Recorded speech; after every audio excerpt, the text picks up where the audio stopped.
People, all right. So this is a bit of a catch-up vid. We filmed the reaction to Joyce's win over Carlos Takam this morning. If you haven't seen it, go and check it out.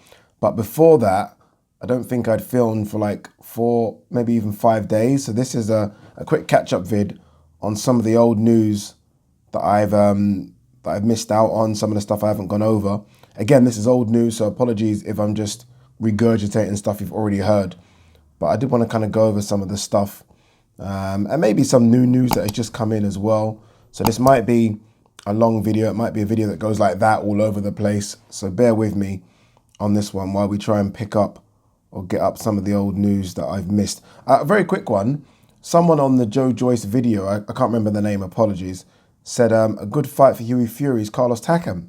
I like that. I think that is a very, very good shout because Peter Fury, and I think even Hughie himself has come out and said like it's difficult to get them fights at the moment.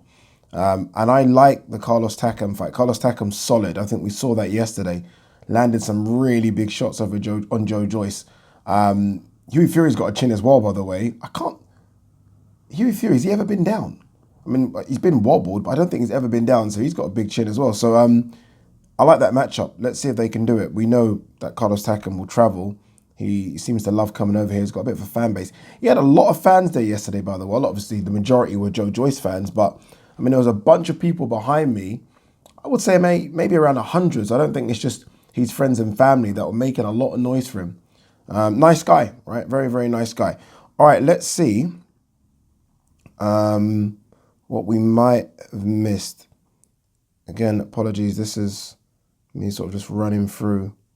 I think I mentioned about Callum Smith, Buddy McGirt on this morning's video. I think, yeah. All right, let's start with this one. Lopez Cambosos. Aram has plan in place for ESPN to air fight if IBF rules Triller defaulted. This is just a mess. Honestly, this is just a mess. And you know what? I don't even know where to start with it, so let's not even get into it. It's just a complete mess. Let's just hope we see Teofimo Lopez in the ring very, very soon.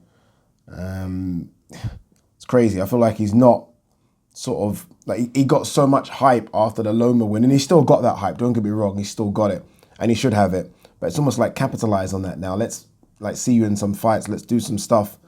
And I don't know what's going on. Look, I don't think he's going to go to Australia, but I mean, Cambosa's team has, said that they can do that over there, and that there is money in the fight over there.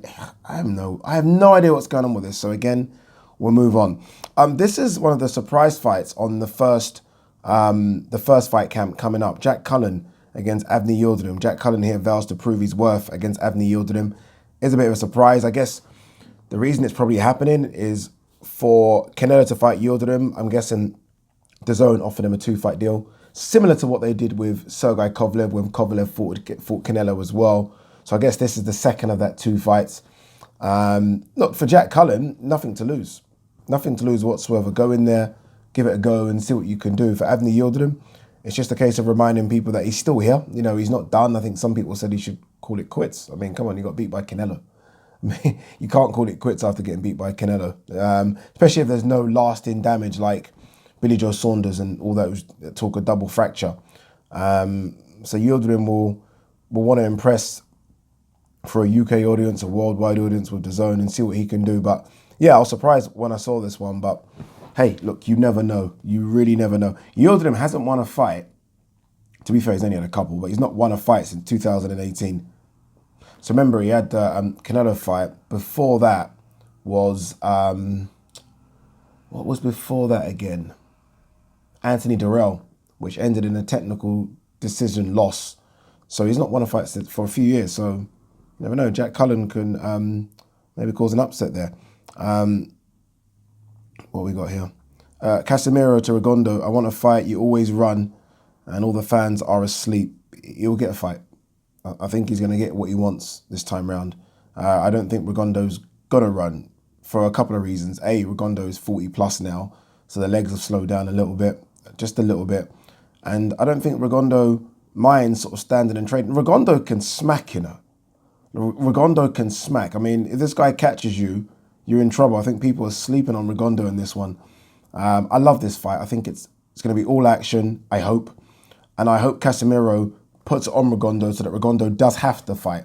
Because if you just stand off Rigondeaux, obviously Rigondeaux, all that amateur experience, will just stand off you as well and almost try and win rounds. But if Casemiro puts it on him, then we've got a fight, ladies and gentlemen.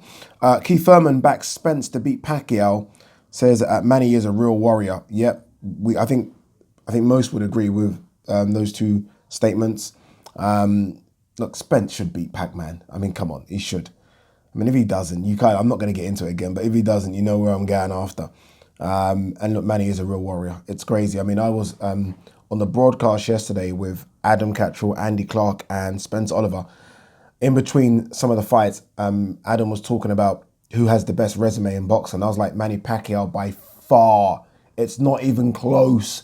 Like, it's a distant second. The second is so far away, it's almost getting lapped. Manny Pacquiao's career resume is just incredible. And look, people might say, okay, Canelo and others, but it's still so far away. That's how good and how long Manny Pacquiao has been doing it at the highest lick. So there's one thing that you've had a long career, like some fighters have 10, 15-year careers, and you know, in the last 3 or 4 years of that career is when they really get to world level and start mixing it in. Pac-Man's had his career for 25 years, and 20 of those years have been high lick. Go and check it out if you think I'm lying. It's incredible. So yeah, I'm with everything Keith said here. Frank Warren, this is obviously before the win yesterday. He says, Joyce is on the cusp of something big. Again, it's going to be interesting what they do next. Speaking to Sam after, it was almost like, look, if we don't get the AJ fight, and I think they understand they're probably not going to get the AJ fight next. Although, who knows, right? I mean, if they can't make AJ Fury, this is providing, fingers crossed, AJ gets past Usyk, then what's there? There is, I guess, the Ruiz trilogy that will always sell, I think. Dillian White will sell. So there are bigger financial fights than Joyce, and it could come down to that. And it also could come down to some sort of like the working relationship with BT Sports. So yeah, there's a lot to think about. But he's definitely on the cusp of something big. If it's not AJ, I mean, you look around and what's out there for him that makes sense? I've been screaming about the Dillian White one for a while, but Joseph Parker, I love that as well. I love Joseph Parker. Obviously, there's Hrgovic, there's Tony Yoka, there's Michael Hunter. There's a few. Luis Ortiz, if he's still around, there's maybe even Kubrat Pulev. There's a lot out there for him. Barry Hearn, not confident of Fury versus Joshua coming off in 2022. Nor am I. I'm not even confident of Fury Wilder happening in October. I'm not confident about that whatsoever. None.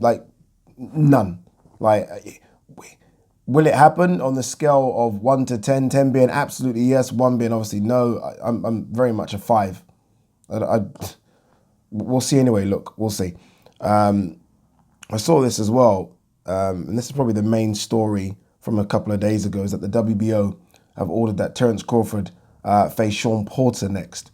I didn't even know where Shawn Porter was in the WBO rankings, so this has kind of surprised me. To be fair, I don't look at rankings that much, but I didn't even realize that he had even fought for a version of the WBO belt to even put him high in the rankings. But yeah, look, I'm happy that it has been ordered. I mean, Terence Crawford tweeted something out the other day saying, you know, almost like welcoming it, like happy, because he knew he wasn't going to get any of these guys to fight him on a voluntary or anything like that. So this is good, right? Shawn Porter, man, you know, I was just talking about Manny Pacquiao's resume. Obviously, look, Shawn's not like Manny, don't get me wrong, but Shawn Porter's fought. Like everyone he could fight, he's fought. It's a very, very good resume. And I always will respect Shawn for the way in which he stepped up to Spence. I gave him a chance in that fight. Remember the video I did in the lead up to it? The receipts are there. I said, don't sleep on Shawn. Shawn is a dog. And he proved it. It was a split decision loss to Errol. But that was around the time when it seemed like no one wanted to fight Errol, apart from obviously Terence. Furman didn't seem to want a piece. Danny definitely didn't want a piece at the time. And Shawn was like, I'll fight him. And he did, and he proved to give it a real good go. And now, obviously, he's going to fight another unbeaten fighter in Terence. He's obviously beaten Danny. Fought Kell Brook when Kell Brook was unbeaten. That was a close loss. Broner tried to weight drain him to 145 pounds. You remember that?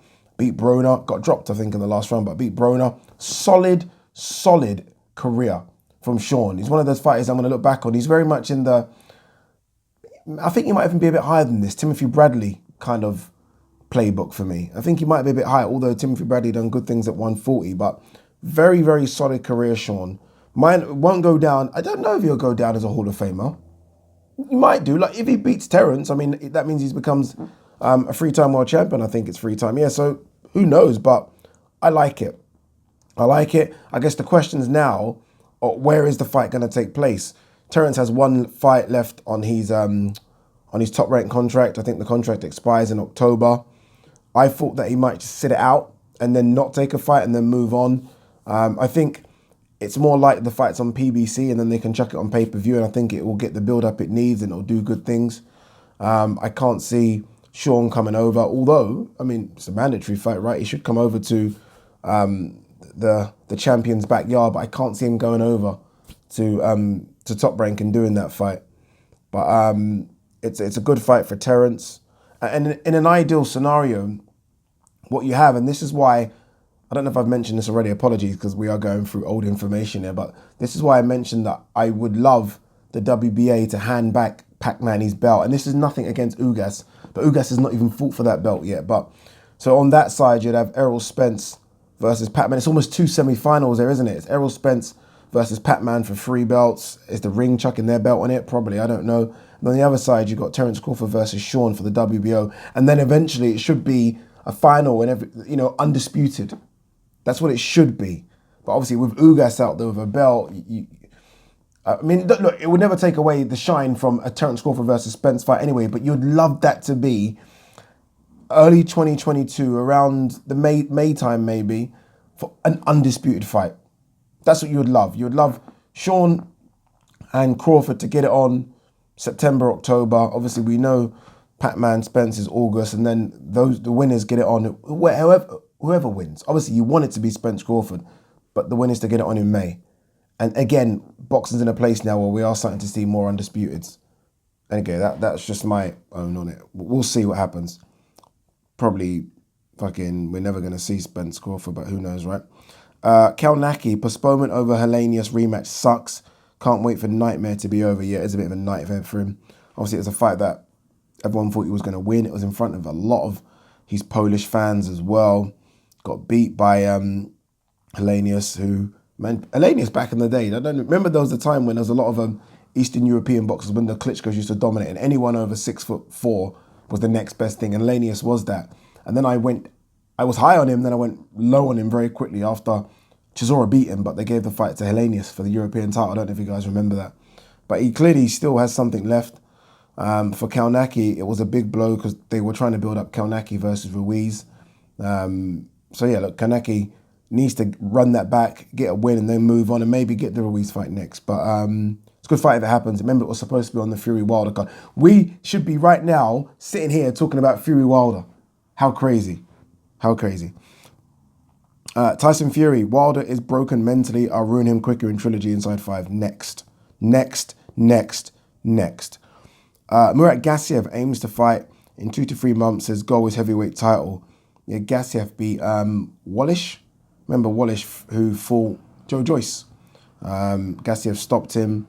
Yeah, look, he's another addition to the heavyweight class, right? I mean, he's a good, solid name as well. And Gassiev, although he looks about 50, I think he's only about 29, you know. Let's have a look. 27. How can Gassiev be 27? Incredible. But, yeah, Gassiev is another name added to it. What's this one? Jamel Charlo, Murtazaliev, mandatory title fight ordered by the IBF. I saw something about this just because people were very upset because obviously everyone wants to see the Castano rematch. Highly unlikely now. I say highly unlikely. I can't see Charlo taking this fight, and I wouldn't be surprised if Charlo vacates. Like, Charlo's dream was to become undisputed. Now that's not going to happen because I think Castano will go that way and Charlo will go that way. So why fight this kid? It's going to be there's no rewards in fighting him apart from keeping your belt. Surely right now you're kind of thinking, okay, where are the money fights? Or let me take myself to 160. Let me go there and see what I can do at 160, and then almost start that run of trying to get some belts there. So I wouldn't be shocked if he doesn't fight this kid. I don't know what his options are at the moment, Charlo. Look, there is the Erickson-Lubin rematch. I don't know if that's going to happen, if I'm honest with you. People are very high on Tim Tszyu. He's obviously fought Tony Harrison already. So you think of all the top guys at 154. Well, look, he is the top dog. It's either Castano next. There is talks about Danny Garcia coming up, but Danny Garcia's interview with Fight Hype suggests he wants a couple more, or one or two before going to Charlo. And with Terence Crawford being ordered to fight Shawn Porter, Crawford ain't going up anytime soon. So I think he might just go 160. I think he might go 160. All right, guys, anything else? By the way, I saw Josh Taylor yesterday. Josh Taylor big, you know. Josh Taylor was doing the punditry for BT Sports. Looked solid, looked big. Looked very, very big. I'm so interested to see what happens with Josh Taylor in the next sort of year and a half. I mean, the guys were waxing lyrical about him ringside, especially Spencer Oliver. Talking about obviously him going up to 147 and potentially being able to beat those top guys. I don't see it. What I do see though at 147 is fights that obviously like just give you a bigger name following. Even at 140 or 147, guys that give you a bigger name in America, loads of fights. He's got so many options.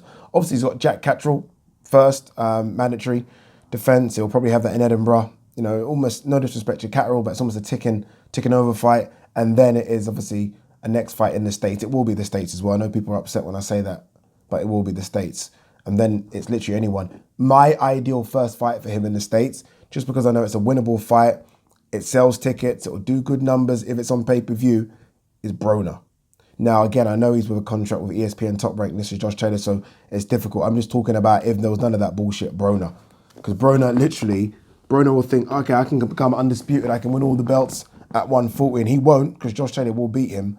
And then it just opens up the doors. People are like, okay, who's this Josh Taylor kid? Because Josh Taylor will sell it. Broner will come and he will be arrogant in the press conference and Josh Taylor will bat him back all the time. That's my pick anyway. All right, guys, peace and love.